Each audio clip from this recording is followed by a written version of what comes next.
I was asked in an interview last week, what was the job of a priest? On this occasion, I gave a two-word answer: to pray.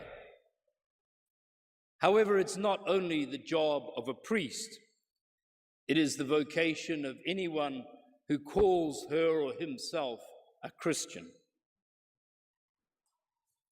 To pray is not primarily a bow the head, direct request to the sky exercise, but it's an opening of one's heart and mind to the music of divinity within, among, and beyond us.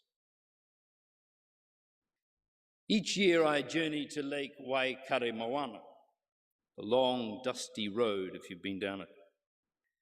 And there I listen for a different melody, without the ongoing cacophony of telephones, emails, and people. It's time that feeds my soul.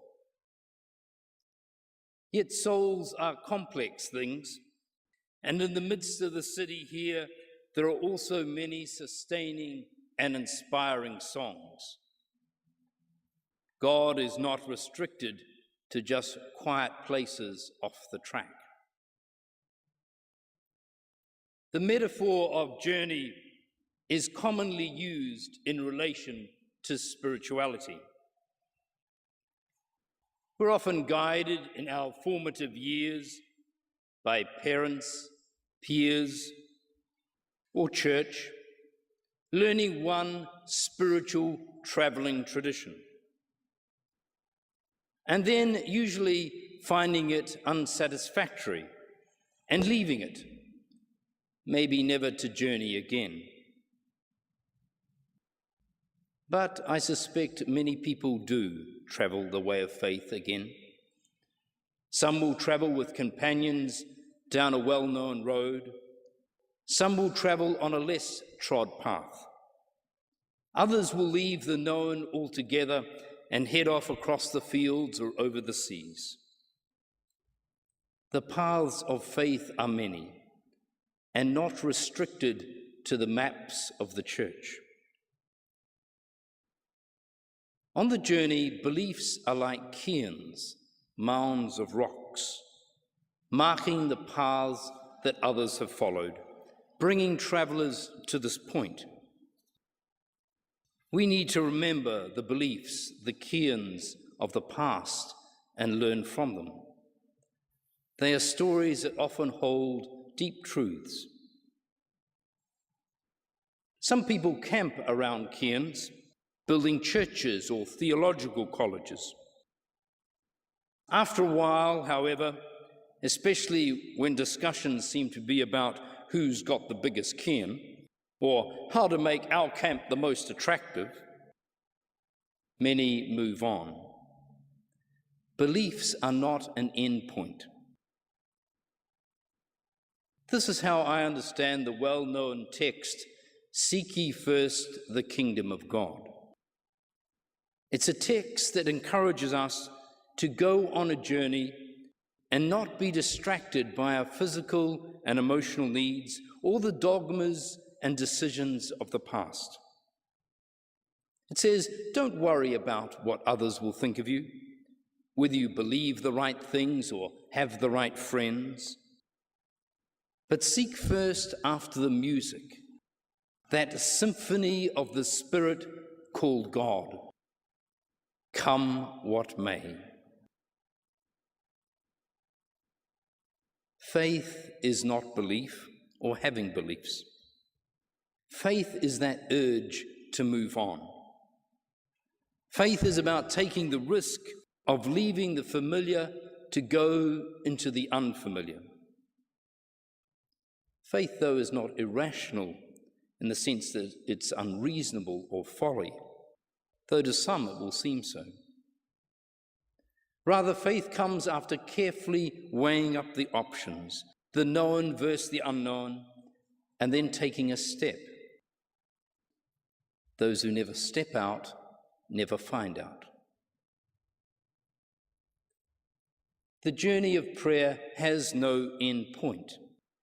You don't find God at the end, or heaven, or even self-fulfillment or contentment.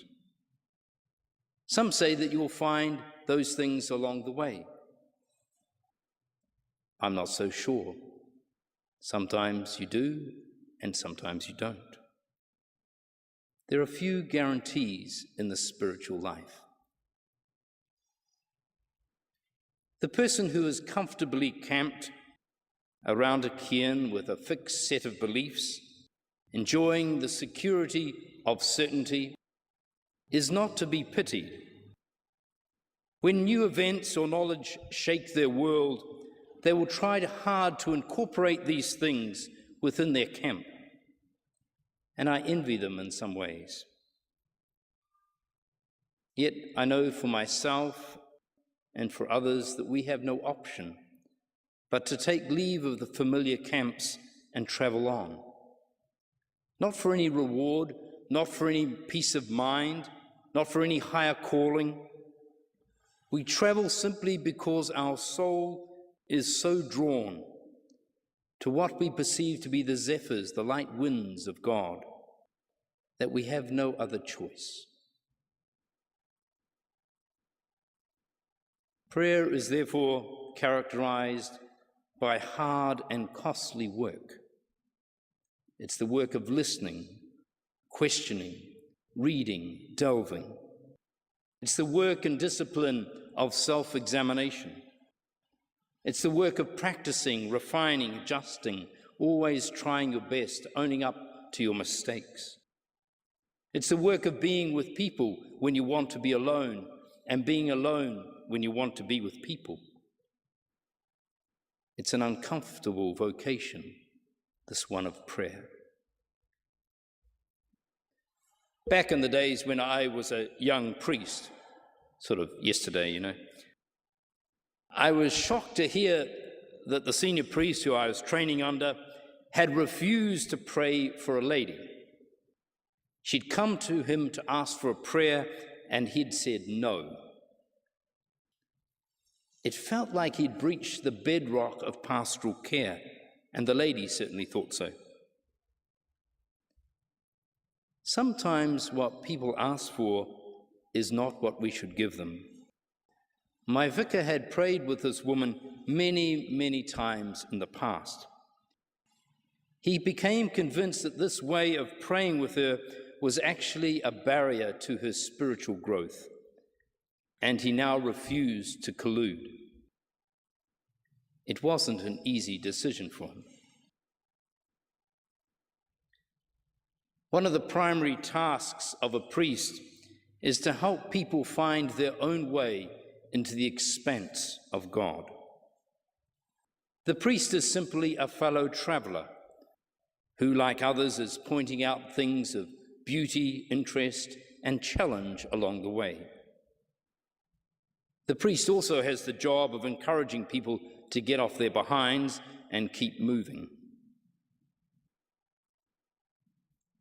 As Christians, we need to be the change we wish to see in the world.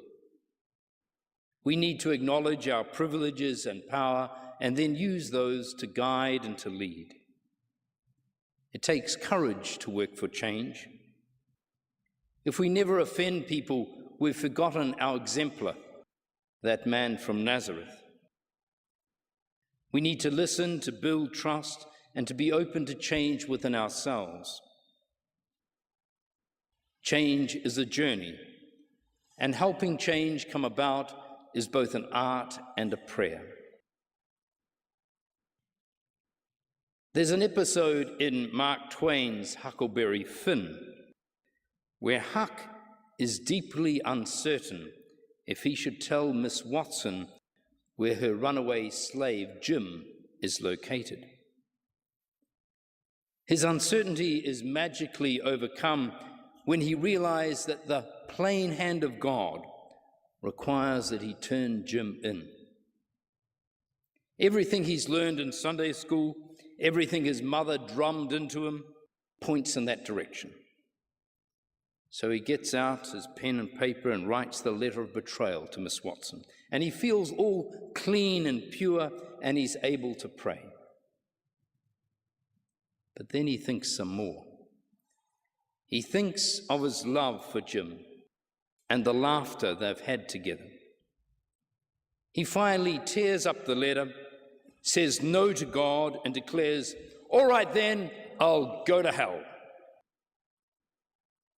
And note that probably most of the audience believed in hell. Sometimes in life you come to a chasm. Behind you is all that you've known, including God, mother, and morality. And ahead of you is the unknown, seemingly godless, motherless, and immoral. Then breathing deeply, saying no to fear and yes to courage, you jump. My favorite definition of faith is the courage to jump. The opposite of which is not unbelief, but fear. Fear is the reaction to apparently insurmountable challenges. We fear failure.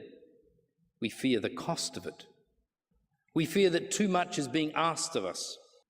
The chasm is too wide to jump. Fear is also a natural reaction to circumstances beyond our control. Most of us spend considerable energy stabilizing our lives, rationing our time and resources, keeping alert to impending crises. Fear can come when a crisis looms larger than our ability to cope. We fear we're not in control, and usually we're right. It's in the moment of crisis that we will decide to give in to fear or give voice to faith. Giving in to fear usually involves a closing down. The hatches are battened, and the individual withdraws into what is safe. The so-called security wall that the Israeli government has built to fence itself off from possible Palestinian attacks is a good case in point. The wall pretends to offer security. In fact, it does no such thing. It serves merely as an affront, another obstacle on the difficult road to peace. There's a time to feel fear, to feel its power. There's a time to feel what it's like, to wrestle with it, to understand a little about how it captivates and imprisons so many. But there's also a time to pray, to move, and to jump. Indeed, fear will not be overcome unless someone jumps. So this morning, set before you these words of prayer and journey, faith and beliefs, courage, change, and fear. Don't give in to fear. If nothing is ventured, nothing is gained. And fear is so corrosive for Christians, both individually and institutionally. Rather, like St. Paul, who often wrote from prison cells, let us open our hearts and our minds to the expanse of God, to feel the freedom of it, and then jump into it. Amen.